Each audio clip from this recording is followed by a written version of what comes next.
நம பார்வதி பதஜே ஹர ஹர மகாதேவ. தென்னாடுடைய சிவனே போற்றி, ஜன்னாட்டவர்க்கும் இறைவா போற்றி.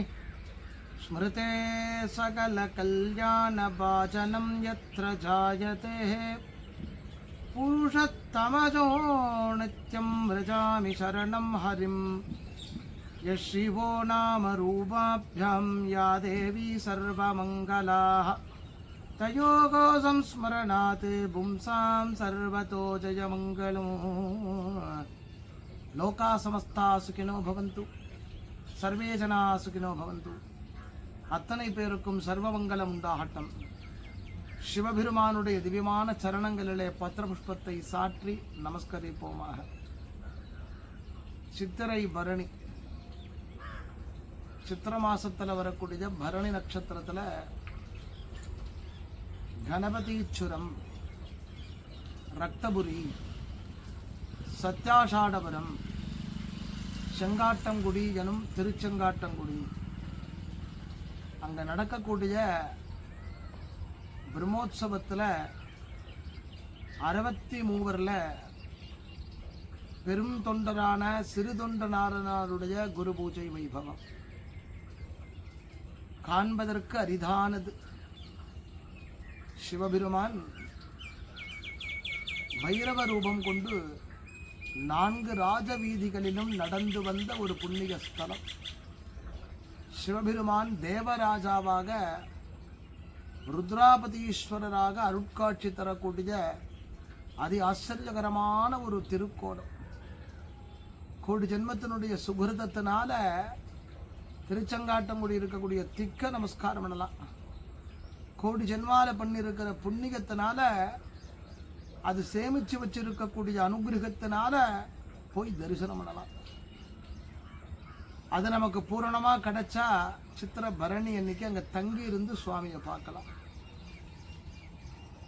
எல்லாருக்கும் அனுகிரகம் பண்ணக்கூடிய அருள் மூர்த்தியாக சிவபெருமானுடைய லீலைகளிலே ஒன்றாக அமைந்திருக்கக்கூடிய ஒரு திவ்ய ஸ்தலம்.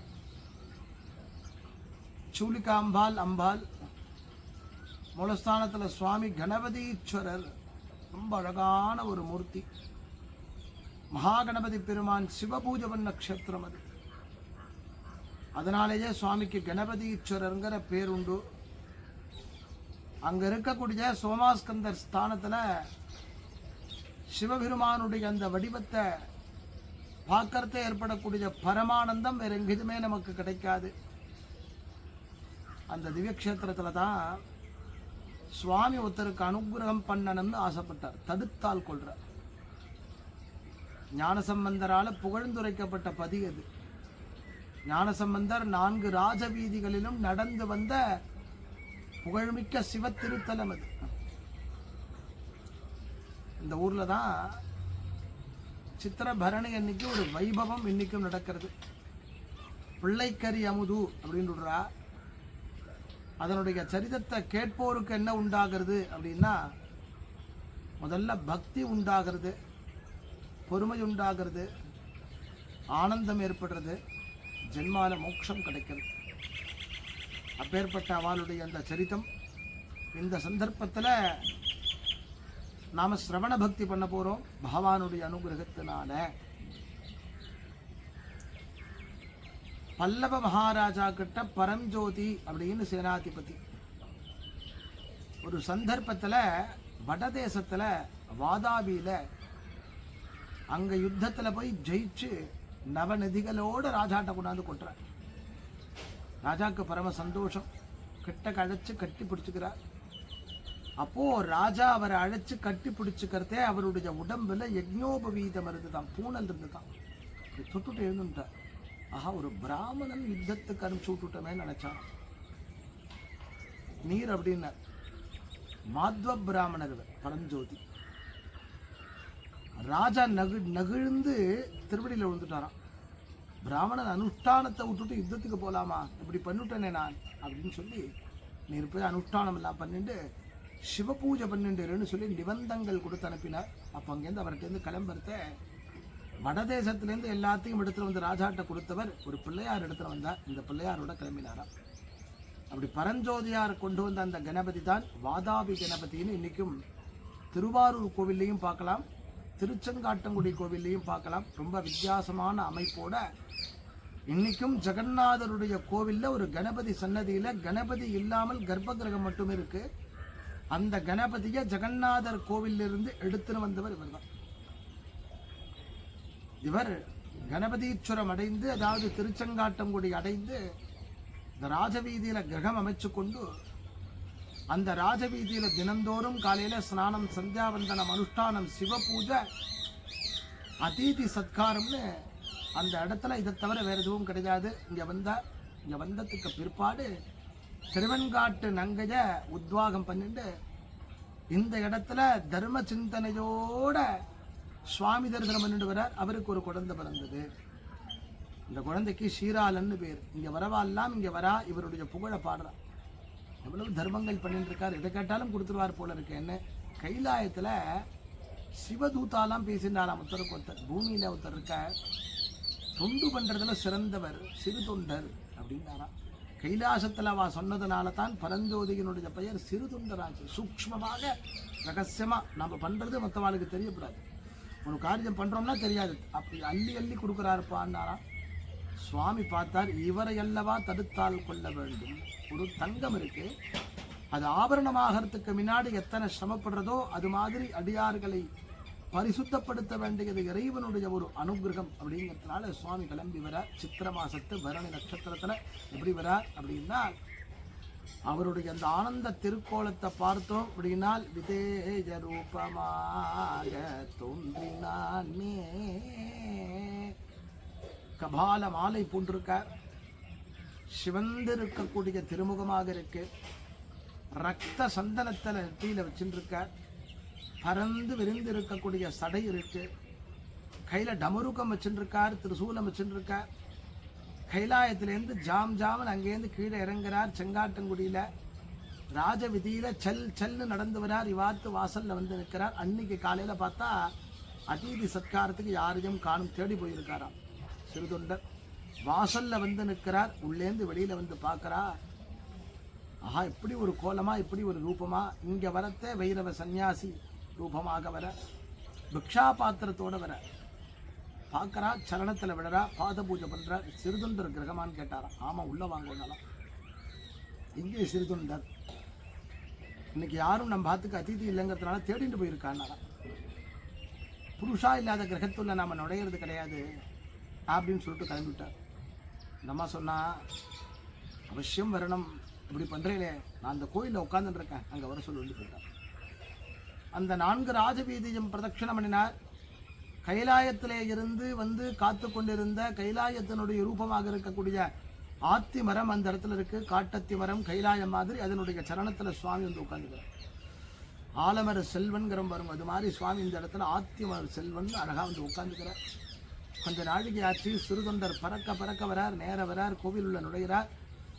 ராஜாதி ராஜனாக உட்கார்ந்து இருக்கக்கூடிய அவருடைய சரணத்தில் விடனார். இன்னைக்கு பெரிய பாக்கியம்னார். நமஸ்காரம் பண்ணினார், பிரதட்சணம் பண்ணினார், ஆனந்த கூத்தாடினார். நம்முடைய கிரகத்துக்கு வரணும், அதிதி சத்காரம் பண்ணிக்கிறார். அவர் அனுகிரகம் பண்ணினார். ஆகட்டம்பா, ரொம்ப சந்தோஷம். ஆனால் எனக்கு நீ போஜனம் பண்ணி வைக்க முடியாது, நான் சாப்பிட்ற சாப்பாடு உன்னால் போட முடியாதுன்னு. நீ என்ன கேட்டாலும் நான் செய்கிறேன். வேற ஒன்றும் இல்லை, 6 மாதத்துக்கு ஒரு முறை தான் நாம் சாப்பிடுவோம், அதுவும் பசு தான் சாப்பிடுவோம்.